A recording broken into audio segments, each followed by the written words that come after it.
సాయిరామ్ ఓం శ్రీ సాయిరామ్. సూత్రవాహిని పార్ట్ బిలో number sixth chapter,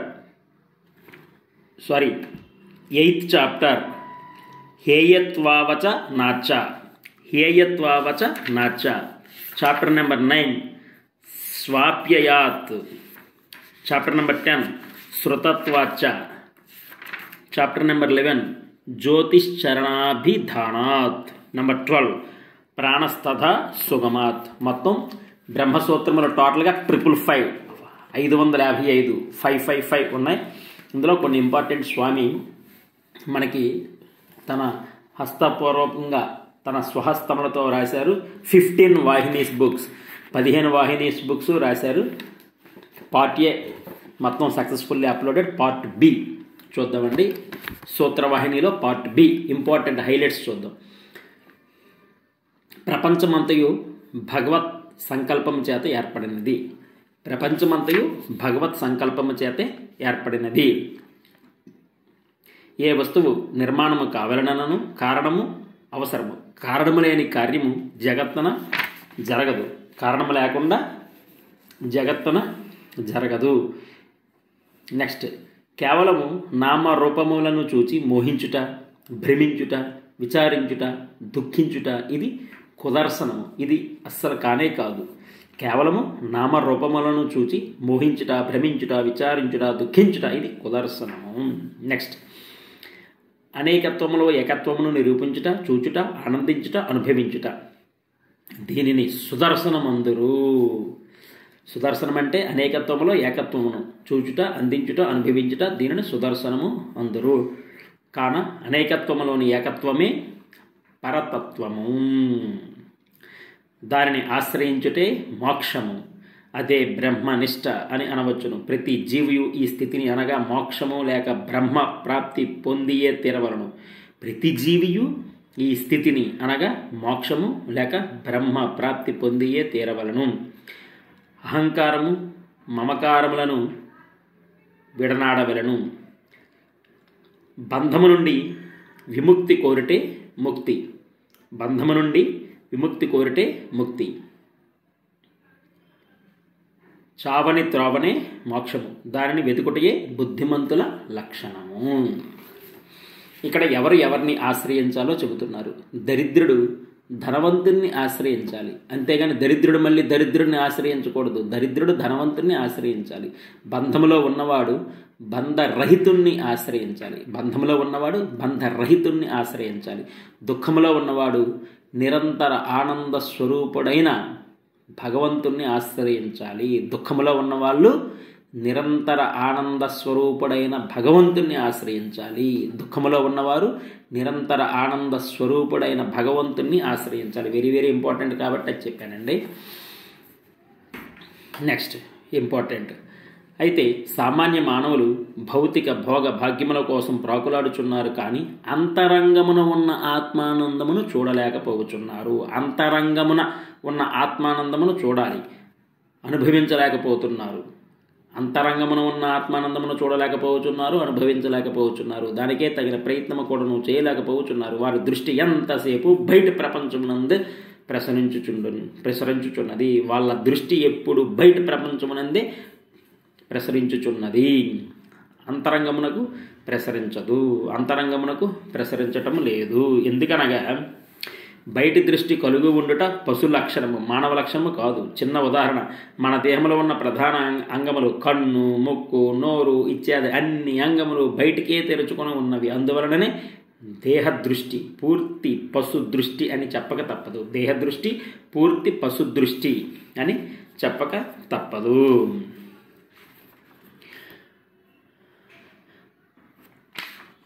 next important, బాహ్య విషయాలు అందుబాటులో ఉన్నట్లు అంతర్లోకం అంతుపట్టదు. ఎవరో నోటికొకరు ఈ అంతర్దృష్టిని అంతరాత్మను సాక్షాత్కరింపజేసుకుంటున్నారు. <2% అండి. ఎవరో ఒకరే, నోటికొకరే అంతర్దృష్టిని అంతరాత్మను చూసుకుంటున్నారు. స్వామి అదే చెప్తున్నారు.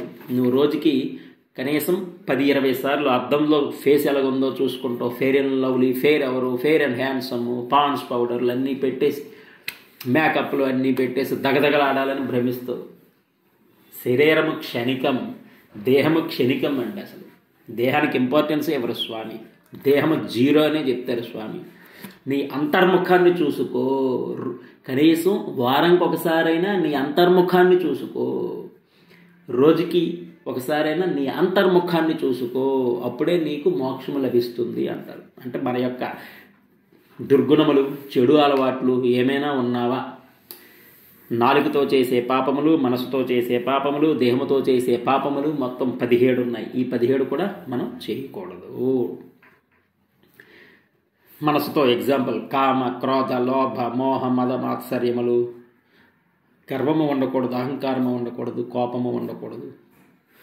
నోటితో చేసేది నోటి పరదోషణ, దేహముతో చేసేది వ్యభిచారము, ఇలాంటివి ఉండకూడదు. మరి మోక్షము కావాలంటే ఈ పాపములన్నీ చేయకూడదు. ఆత్మ ఇంపార్టెంట్. అయితే బాహ్య ప్రపంచమునకు అంతర్జగత్తుకు అవినాభావ సంబంధం ఉన్నది. అన్నింటినీ చూచి విని అనుభవించి ఆనందించేది, మురిసిపోయేది శరీరం అనుకుంటున్నారు. కానే కాదు, సామాన్య మానవులు అనుకుంటున్నారు. సామాన్య మానవులు శరీరం అనుకుంటున్నారు. ఏంటంటే అన్నింటినీ చూసి విని అనుభవించి ఆనందించేది, మురిసిపోయేది శరీరం అనుకుంటున్నారు సామాన్య మానవులు. కాదు కాదు. ఇంద్రియములకు, మనసుకు, బుద్ధికి అన్నింటికీ అతీతమైన, అన్నింటినీ అదుపులో ఉంచగల, పాలించగల శక్తి మరొకటి ఉన్నది. అది ఏ ఆత్మ. ఆత్మ ఆత్మ కాబట్టి మనము ఆత్మస్వరూపులం, పవిత్ర ఆత్మస్వరూపులారా అని సంబోధిస్తారు స్వామి. అందుకే దానిని లక్ష్మిలో ఉంచుకొని ఇంద్రియాలతో, మనసుతో, బుద్ధితో నీవు జగత్తును అనుభవించమని తెలుపుతుంది సూత్రము. అంటే ఇంద్రియములను, మనసును, బుద్ధిని అదుపులో ఉంచుకోవాలి. Okay, next. అలాగే ఆత్మతత్వం తెలిసిన మనుషులు నిర్మలమైన, నిశ్చలమైన, నిస్వార్థమైన రీతిగా మారుతారు. అంతఃకరణ పరిశుద్ధి చేసుకున్న ఆత్మ మన స్వరూపమే అవుతుంది. అప్పుడు రాగద్వేషములు, అభిమాన మమకారములు, శాంతి అశాంతులు, దూషణ భూషణలు మనలను ఏ మాత్రము చేరవు, బాధించవు. అవి కూడా మనకు సమత్వమును నిరూపించును, అనగా ఆత్మతరంగములను బోధించును, నిరూపించును. ఇదే నిజమైన ఆత్మదృష్టి, బ్రహ్మదృష్టి, ఏకదృష్టి. ఆత్మజ్ఞానం. బ్రహ్మయే జగత్కారణము. బ్రహ్మయే జగత్కారణము. Next chapter స్వాప్యయాత్. బ్రహ్మయే జగతికి కారణము. ఈ చాప్టర్ యొక్క కన్క్లూజన్, సమ్మరీ. బ్రహ్మయే జగతికి కారణము అంటే వేదాంత వాక్యముల సారము బ్రహ్మయే జగత్ కారణము, బ్రహ్మ ఒక్కడే అని. నెక్స్ట్, ప్రపంచ భోగములన్నిటికంటే నిద్ర ప్రధాన భోగము. హాయిగా, ప్రశాంతముగా, హాయిగా ఉంటుంది. ఓకే, ఇక్కడ ప్రాణములు 5 అని చెబుతున్నారు. ప్రాణ, అపాన, వ్యాన, ఉదాన, సమాన. నెక్స్ట్, నిద్రలో హాయిని, విశ్రాంతిని, ఆనందమును, సుఖమును అనుభవించేది జీవుడే. దేహమనే దేవాలయానికి అతనే దేవుడు. బాహ్య జగత్తులో చూచినది, వినినది, అనుభవించినది, దానితో పాటు చూడనది, వినినవి, అనుభవించినవి కూడా జీవుడు అనుభవించును. అంతేకాదు పూర్వజన్మలో అనుభవించినవి కూడా ఈ జన్మలో కలలో కనిపించవచ్చును. అంతేకాదు రాబోవు జన్మల అనుభవములను కూడా అనుభవించవచ్చును. అంతేకాదు రాబోవు జన్మల అనుభవములను కూడా అనుభవించవచ్చును. చూడండి, పూర్వజన్మవి కలలో కనిపించవచ్చును, రాబోవు జన్మల అనుభవము కూడా అనుభవించవచ్చును. ఇవి వారి వారి మనోకర్మ ఫలములపై ఆధారపడి ఉండును. జీవుడు హాయిని అనుభవించును. ఈ హాయిని పరమాత్మని యొక్క స్వరూపము. అదే బ్రహ్మలోకము, అదే ఆనందలోకము. పంచభూతములకు, పంచేంద్రియములకు, అంతఃకరణములకు మూల కారణమైన పరమాత్మను సమీపముగా చూచి ఆనందించుట జీవునికి అప్రయత్నముగా లభించే సదవకాశము. నెక్స్ట్, జ్ఞానులైన వారికి ఈ స్వప్నములో కూడా జాగ్రత్తావస్థలో ఉండినట్లు ఆనందానుభూతి చెందును. నెక్స్ట్, జీవుడు చేతన స్వరూపుడని, అట్టి చేతన స్వరూపుడు చేతన స్వరూపుడైన పరమాత్మని యందే లయమగును. కానీ అచేతనమందు లయము కాజాలడు కనుక శబ్దము పరమాత్మకే అన్వయము కాని ప్రకృతికి కాదని ఈ సూత్రము హెచ్చరించును. నెక్స్ట్ ఏది కవర్ చేద్దామంటే చాప్టర్ నెంబర్ 11 జ్యోతిశ్చరణాభిధానాత్. జ్యోతిశ్చరణాభిధానాత్లో ఇంపార్టెంట్ హైలైట్స్ చూద్దాం. ఈ పరబ్రహ్మమే ప్రపంచమును ప్రకాశింపజేయుచున్నాడు. ఈ పరబ్రహ్మమే ప్రపంచమును ప్రకాశింపజేయుచున్నాడు. సమస్త ప్రాణికోటికి ప్రపంచమునకు కనిపించని పరబ్రహ్మము ఆధారమై ఉన్నది. సమస్త ప్రాణికోటికి ప్రపంచమునకు కనిపించని పరబ్రహ్మము ఆధారమై ఉన్నది. జగత్తును వెలిగించే దానిని బ్రహ్మ అంటారు. జగత్తును వెలిగించేది బ్రహ్మ అంటారు. అదే జ్యోతి. జగత్తును వెలిగించే జ్యోతియే బ్రహ్మ. Next chapter important. ఓకే, ఇదే పరంజ్యోతి, అద్వైత జ్యోతి, అదే పరబ్రహ్మము. జగత్తును వెలిగించే జ్యోతి పరబ్రహ్మ. అది 12th చాప్టర్. ప్రాణస్తథా సుగామాత్. ఇందులో ఇంపార్టెంట్, ప్రాణము ఆనంద స్వరూపము, అజరము, అమృతము అని ప్రబోధిస్తారు. ఇదే పరంజ్యోతి, అద్వైత జ్యోతి, అదే పరబ్రహ్మము. నెక్స్ట్, మనుష్యునికి హితమైనది, ప్రధానమైనది ఏది అంటే ప్రాణము. ఆ ప్రాణము బ్రహ్మవాచకమగుట చేత పరబ్రహ్మ ప్రాప్తి మనుష్యునికి హితము, ప్రధానమని తేల్చుచున్నది. లోకములో సామాన్య మానవులు వ్యవహారిక రీతిని ధన, కనక, వస్తు, వాహనములే ప్రధానమని భావింతురు.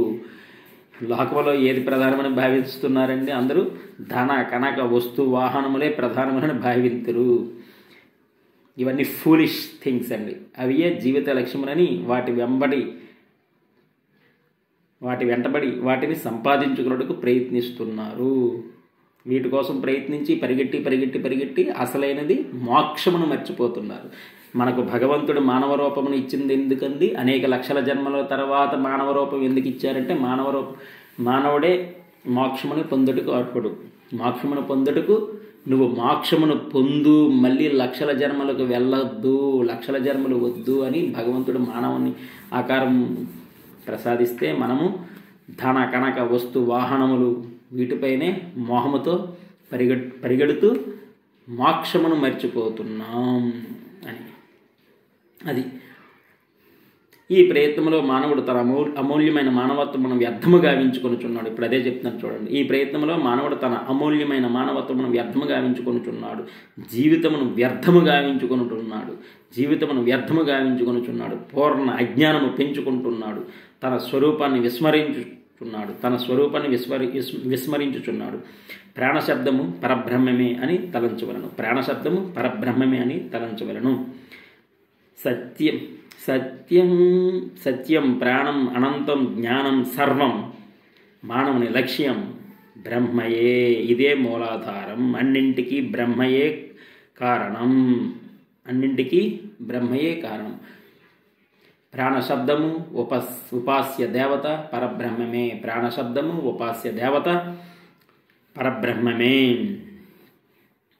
సత్యం ప్రాణం అనంతం జ్ఞానం సర్వం. మానవుని లక్ష్యం బ్రహ్మయే. ఇదే మూలాధారం. అన్నింటికీ బ్రహ్మమే కారణం. ప్రాణశబ్దము ఉపాస్య దేవత పరబ్రహ్మం. సర్వం బ్రహ్మం సత్యం జ్ఞానం అనంతం బ్రహ్మం. అందుకే అన్నారండి, సర్వం బ్రహ్మం సత్యం జ్ఞానం అనంతం బ్రహ్మం. సత్యం బ్రహ్మ, ప్రాణం బ్రహ్మ, అనంతం బ్రహ్మ, జ్ఞానం బ్రహ్మ అని అర్థం. సర్వము బ్రహ్మము నుండి వెలువడినవే. అన్నింటికీ బ్రహ్మమే కారణం. ఇదే మూలాధారం. మానవ లక్ష్యం బ్రహ్మం. ఇది ఈ విధంగా 12th chapter conclusion. 13th chapter సర్వత్ర ప్రశుద్ధోపదేశాత్. ఇందులో ఇంపార్టెంట్, జగత్తు పరబ్రహ్మ స్వరూపము. జన్మలయత్వాదులు బ్రహ్మవి. సమస్త హేతు రూపము బ్రహ్మ, పరబ్రహ్మమే. జగత్తు పరబ్రహ్మ స్వరూపము. బ్రహ్మ. జగత్తుకు ఆధారము బ్రహ్మ. Part B completed. Love all serve all help ever hurt never సమస్తలోకా సుఖినో భవంతు. Love all serve all help ever hurt never సమస్తలోకా సుఖినో భవంతు. ఓం శ్రీ సాయిరాం.